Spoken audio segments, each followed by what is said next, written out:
ये 13 दोष ऐसे हैं जिसके जीवन में होंगे तो उसको कभी शांति, कभी सुख, कभी ऐश्वर्य ये टिकेगा नहीं और दुर्गति निश्चित हो जाएगी। बहुत ध्यान से सुने। एक श्लोक में 6 दोष और दूसरे श्लोक में 7 दोष। उपासक को कभी इन दोषों को अपने अंदर टिकने नहीं देना चाहिए। और जो संसार के मार्ग में चल रहे हैं, अगर इन दोषों में चलेंगे तो वो जो आपके पुण्य कर्मों से ऐश्वर्य है भी वो नष्ट हो जाएगा। आप दुख, चिंता, शोक से ग्रसित होकर बड़ा दुख में जीवन व्यतीत करेंगे और आपकी गति बिगड़ जाएगी, दुर्गति हो जाएगी। विकत्थनः स्पृहायुर्मनस्वी बिभ्रत कोपम चपलो अरक्षणश्च एतान् पापाः षण्णराः पाप धर्मान् प्रकुर्वते नोत्र सन्तः सुदुर्गे संभोग संविद विषमोति मानी दत्तानुतापी कृपणो बलीयान् वर्ग प्रशंसी वनितास्तु देष्टा एते परे सप्तनशंस वर्गाः। जो अपने मुख से अपनी बड़ाई प्रशंसा करता है, ये 13 लिख लो दिमाग में, डायरी में, क्योंकि ये नोट हो रहा है, आवाज डाली जाएगी, आप बार बार सुन, इनसे बचिए। अपनी बड़ाई, अपनी प्रशंसा कभी अपने मुख से नहीं करना, नहीं तो आपके पुण्य नष्ट हो जाएंगे, बुद्धि भ्रष्ट माने गिर जाएगी। अगर परमार्थ में चल रहे हैं तो भी, और व्यवहार में तो पुण्य नष्ट हो ही जाएंगे। बुद्धि गिरी हुई तभी ऐसी बात होती है। और यह दोष बहुतायत है, ये बहुत प्रभावशाली है। अपनी बड़ाई मारना, इसको देख लो, पकड़ो, सत्संग है। अपने मुख से कभी अपनी बड़ाई ना करना। अगर कोई अपने मुख से अपनी बड़ाई करता है तो उसके सुकृत नष्ट हो जाते हैं, बुद्धि भ्रष्ट माने गिर जाती, पतित हो जाती है, फिर निर्णय ठीक नहीं। अगर हमारा सारथी, हमारा ड्राइवर मूढ़ हो तो कहीं भी हमको गिरा देगा, तो वो बुद्धि भ्रष्ट मतलब गिर जाती है, निर्णय करने लायक नहीं रहती। अपनी प्रशंसा अपने मुख से करना। दूसरा, लोलुपता, ये वृत्ति नहीं होनी चाहिए। धर्म से चलेंगे, धर्म के द्वारा जो हमें प्राप्त होगा उसी से हम अपना भरण पोषण करेंगे। आपके बच्चे स्वस्थ होंगे, बुद्धिमान होंगे, परिवार में बहुत सुख और शांति होगी। भले दीपक की तरह जलो, बहुत काल तक रहेगी। लक्ष्मी जी भी आपके घर में बहुत काल, हम ये नहीं कहते कि बहुत नहीं, जितनी है बहुत सुख शांति से चलोगे। अगर लोलुपता करोगे, हिंसा, छल कपट, व्यभिचार, चोरी, ऐसे धन आ जाए, वो आएगा, लेकिन वो हाइलोजन की तरह आएगा, एकदम प्रकाश और फ्यूज, बिल्कुल अंधकार करके जाएगा। देख लेना, तुम्हारे जो सुख के हेतु हैं, तुम्हारा शरीर, तुम्हारे बच्चे, तुम्हारी पत्नी, तुम्हारा परिवार, उसको देख के तुम रात दिन जलोगे बिना आग के। ऐसे उनके आचरण होंगे, ऐसे उनके अंग होंगे, ऐसे उनके दिमाग होंगे, ऐसा उनका व्यवहार होगा। ये लोलुपता अगर उपासक में या किसी में है तो उसको नष्ट कर देती है। सावधान। तीसरा, यदि आपका अपमान होता है तो आपको उसे सहन करना होगा, उससे आपके पाप नष्ट हो जाएंगे। जो तनिक सा भी अपमान होने पर बहुत क्रोध करके दूसरे का अपकार करने लगता है, ये आपका पतन करा देगा, ये आपको फंसा देगा, हृदय जलेगा, अर्थव्यवस्था नष्ट होगी, पूरा परिवार दुखी होगा। जरा सा अपमान की संभावना में आप किसी से भी भिड़ गए, किसी से भी, वो ये प्रवृत्ति आपका पतन कर देगी। उपासक में तो अपमान सहना अमृत है, नीचापमानम सुधा, पर व्यवहार में भी ज्यादा उत्तेजित मत होइएगा। ये तो कुछ मिनट की बात है, अगर आपने उसे मारा पीटा, रिपोर्ट हुई कानून की, ओ फंसते चले जाओगे, अर्थ जाएगा, समय जाएगा, चिंतन जाएगा, बहुत तरह से हानि हो जाएगी। अगर आप सह गए तो आपका सहना उसके लिए आग बन जाएगा। उमा क्षमा साप होते भारी, तुम्हें दंड देने की जरूरत नहीं, उसका एक कर्म ही उसे दंड दे देगा। आप शांत हो जाइए, आप सत्संगी हैं, आप शांत रहिए। चौथा, निरंतर क्रोध और उसका चिंतन। बैठे बैठे बस द्वेषियों का चिंतन ही हो रहा है, अंदर क्रोध का चिंतन और द्वेषियों का चिंतन ही हो रहा है। द्वेष भरी बातें, द्वेष भरे क्रियाएं, उन्हीं का चिंतन करके जलते रहना क्रोध से। उपासक को तो क्रोध करना ही नहीं चाहिए, बहुत शांत। ठीक है, अभ्यास में कभी क्रोध हो सकता है, उसको फिर समन करो, अंदर से प्रायश्चित, जैसा कि अब गलती हुई, आगे नहीं करेंगे। और व्यवहार में भी क्रोध को आप पीना सीखें। अगर बार बार आपका क्रोध प्रकट होता ही रहेगा, आपका स्वभाव बिगड़ जाएगा, आपके पुण्य नष्ट हो जाएंगे और आपका जीवन नष्ट हो जाएगा। देने वाला उतना दे देगा, आपको आनंदित रहो, पैसा खर्चा सब, पूरे जीवन का विध्वंस मचा दिया क्रोध ने। कहीं भी आप देखो, किसी से क्रोध करके देखो, फिर देखो तुम्हारा भजन चल रहा है, तुम्हारी वो आनंद वृत्ति है नहीं, जलोगे और वो जलन और गुस्सा दिलाएगी, और वो बैठे बैठे जलो नहीं। ये क्रोध जो है, ये चाहे व्यवहार में हो चाहे परमार्थ में, दोनों की हानि करने वाला है। और आश्रित जनों की रक्षा ना करना। अगर कोई भाग कर आपके पास आ गया है, कोई पशु पक्षी या कोई मनुष्य, आपको चाहिए कि अब चाहे हमारे पहले प्राण जाएं, उसकी रक्षा करेंगे। सीवी जैसे तो कोई बिरले ही होते हैं, पर इतना जरूर ध्यान रहे, जैसे कोई पशु पक्षी किसी भय से आपकी सीमा के अंतर्गत आ गया है, अब उसकी रक्षा करनी है आपको। अगर आप स्वयं मार देते हैं या मरवा देते हैं, या आपके सुकृत नष्ट कर देगा, या आपकी दुर्गति का कारण बन जाएगा। और जो पाप कर्म उत्साहित होकर करते हैं, उपासक को तो बहुत सावधान रहना चाहिए, पर व्यवहार में भी जो नहीं करना चाहिए, अगर वो पाप कर्म आपके द्वारा मन में प्रेरित हो रहे हैं, संकल्प बन रहा है, क्रियाएं हो रही, दुर्गति पक्की, पुण्य नष्ट हो जाएंगे, दुख अशांति बढ़ती चली जाएगी, कभी शांति नहीं प्राप्त कर पाएंगे। ऐसा नहीं कि जो मन में आवे सो करे। पापाचरण निडर और उत्साहित होकर करना, अगर ऐसे लक्षण है, निश्चित दुर्गति होती है। ये 6, अपनी बहुत बड़ाई करने वाला अपने मुख से, लोलुपता, तनिक से अपमान में सहन ना करने वाला, निरंतर क्रोधी और आश्रित जनों की रक्षा न करने वाला, और निडर हर्षित होकर पाप कर्म करने वाला। दूसरे श्लोक में 7 है, 6 7। 1, संभोग का ही चिंतन करना, संभोग में ही मन लगाना, संभोग दूसरी स्त्रियों के साथ करने की भावना रखना।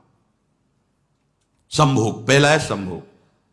रात दिन बैठे बैठे बस यही चिंतन करना, गंदी बातों का, गंदी बातें देखना, गंदी बातें सुनना, गंदी बातों का चिंतन करना। फिर अन्य माताओं बहनों के प्रति काम दृष्टि से देखना, कोई आ जा रही है तो दृष्टि से, काम भाव से देखना, भोग बुद्धि से देखना, निश्चित पुण्यनाश दुर्गति। बड़े बड़े उदाहरण इतिहास में हैं, जिन्होंने ऐसा दृश्य नेत्रों से देखने की चेष्टा की, मन में संकल्प किया भोगने का, नष्ट हो गए, चाहे वो कितने बड़े प्रतापी हो। ये दुर्योधन कोई साधारण थोड़ी है, भगवान व्यासदेव जी के द्वारा ही तो, भगवान व्यासदेव जी ही इसकी उत्पत्ति का कारण है। आप देखो, इतने महान पुलस्त जी ही उत्पत्ति का कारण है रावण की। बस यही ऐसे दोष हैं जिनके कारण जीव नष्ट हो जाता है। ठीक है, धर्मयुक्त काम भगवान ने आदेश किया है, आपका पाणिक ग्रहण संस्कार हो गया है, संतानोत्पत्ति की भावना से कुछ पवित्र तिथियों का त्याग करते हुए चर्चा में हुई है। एक नियम है, एक आदेश है शास्त्र का। आप बहुत काम प्रवृत्ति वाले हैं तो प्रत्येक मास में जब माताएं बहनें पवित्र हो जाती मासिक धर्म से, तो जिनका पाणी ग्रहण आपने किया, जो पत्नी स्वरूप है, वो ठीक है।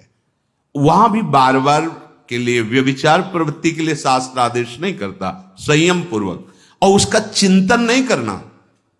पाणी ग्रहण संस्कार है, घर में विराजमान है, एक संयम एक नियम के अनुसार उसका चिंतन तो फिर भ्रष्ट कर देगा। चिंतन प्रभु का करना है, चिंतन प्रभु की सेवा जो आपके कर्तव्य, इसके चिंतन से बचो। घातक है, बहुत बड़ा जहर है। अगर विषय चिंतन होने लगा तो मरोगे, जिंदा जलोगे, दुर्गति भी होगी। ये अंदर की जो आग है ना, कामाग्नि, ये इतनी बढ़ती चली जाएगी, तुम्हारे होश खराब हो जाएंगे कि मुझे क्या करना चाहिए क्या नहीं करना चाहिए। कोआ मदांधो मदनातुरोमा, अंधा हो जाएगा, नहीं दिखाई देगा अनुजा तनुजा क्या है कौन है, कुछ नहीं, भ्रष्ट बुद्धि। संभोग का चिंतन नहीं। धर्मयुक्त काम आदेश है शास्त्र में। यदि आप प्रवृत्ति मार्ग में हैं तो अपनी पत्नी को जो पाणी ग्रहण स्वीकार किया है, वहां भी पवित्र तिथियों का त्याग करते हुए, एकादशी है, रामनवमी है, नव दुर्गा है, जन्माष्टमी है, राधाष्टमी, जो पवित्र तिथियों का त्याग करते हुए और ऐसे जो मर्यादाएं हैं उसके अनुसार, और कहीं पराई स्त्री के साथ संभोग की बात निश्चित दुर्गति पक्की है। ऐसे ही माताओं के लिए है, स्त्री शरीर के लिए है। यदि वो ऐसी गलत चेष्टा, तो पतिवंचक परपति रति करई, रौरव नरक कल्पसत परई। ये भोग चिंतन से बचने की चेष्टा कीजिए तो क्रिया से अपने आप बच जाएंगे। क्रिया के पहले चिंतन होता है, चिंतन से ही क्रिया का आवेश आता है। चिंतन संभालिए, इसी से भगवत प्राप्ति होती है, चिंतन से, और इसी से दुर्गति भी होती है। अनन्यश्चिन्तयन्तु माम, भगवान चिंतन करे, मेरा करो, कर्तव्य कर्म मेरे को समर्पित करो।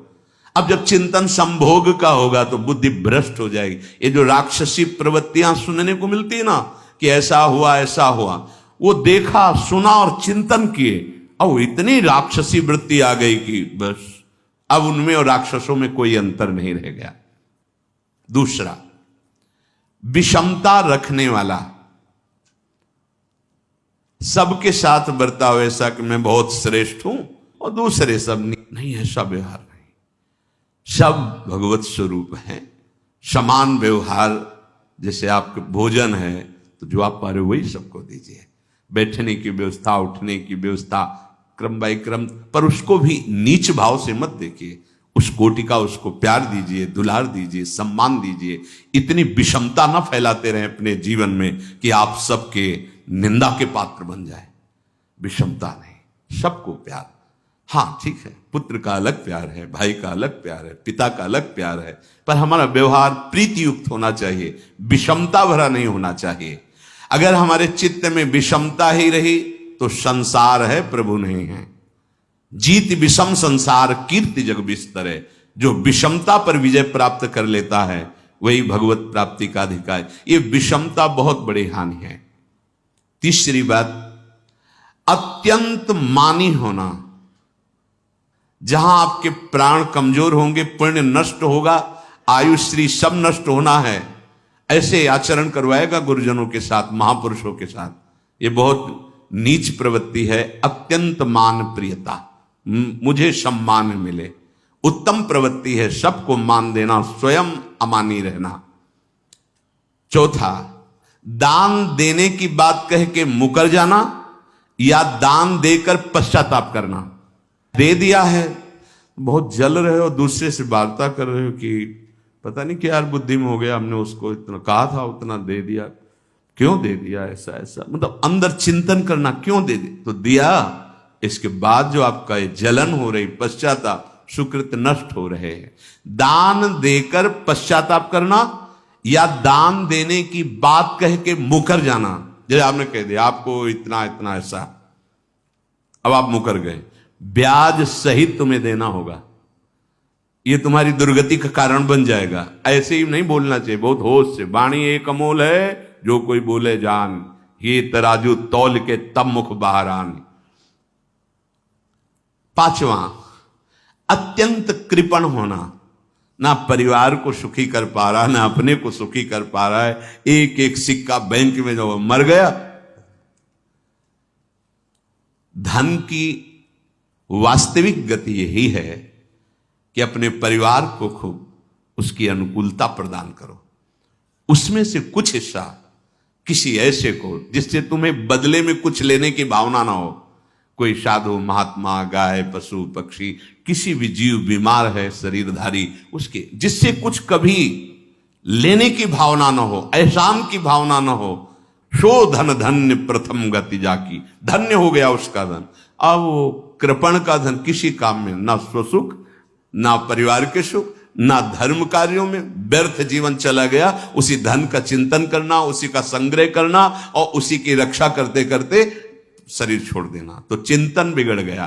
तो कह रहे हैं जो कृपणता है और अर्थ और काम की प्रशंसा, उसी की चर्चा, उसी का चिंतन, रुपया और भोग, उसी की चर्चा कर, जहां बैठे रुपया की चर्चा, भोग की चर्चा, जहां एकांत में बैठे उसी का चिंतन, कैसे रुपया बढ़े, कैसे भोग मिले।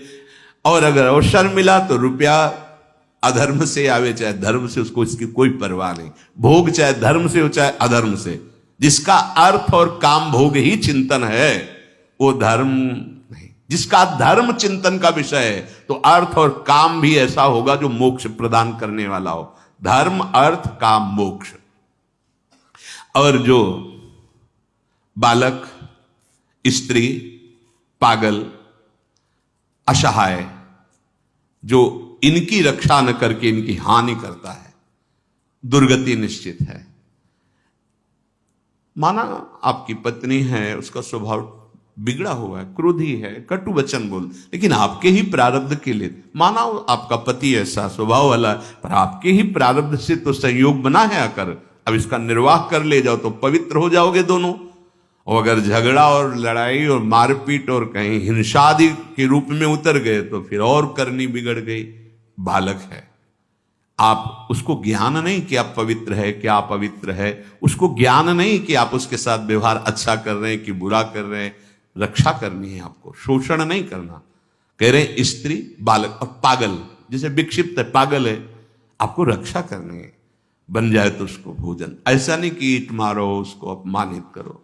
उसकी बुद्धि खराब है, प्रारब्धवशात खराब हो गई है, तो शास्त्र आज्ञा करता है स्त्री, बालक, जैसे पागल, विक्षिप्त आदि हैं, असहाय है, असमर्थ है, बूढ़ा है, वो आप सेवा भी करो तो वो गाली दे सकते हैं, उनकी बुद्धि बिगड़ गई। आपको उनको दंड नहीं देना, मारना नहीं है आपको। मान लो आपके बड़े बूढ़े बुजुर्ग जन हैं, आप सेवा भी कर रहे हो तो आपको कटुवचन बोल सकते हैं, आपकी निंदा कर सकते हैं, लेकिन आपको उनके साथ व्यवहार सद करना है। अगर आपने इन दोषों को स्वीकार किया तो निश्चित आपकी दुर्गति होगी, ना इस लोक में आपको शांति मिलेगी ना परलोक में। इसलिए इन दोषों को बार बार सुन करके और हृदय में जांचो कि कहीं है तो नहीं। अगर है तो सत्संग, भजन बल, भगवत प्रार्थना के बल से इन दोषों का त्याग कर दो, जीवन मंगलमय हो जाएगा। शेष चर्चा आगे। श्री राधा वल्लभ लाल।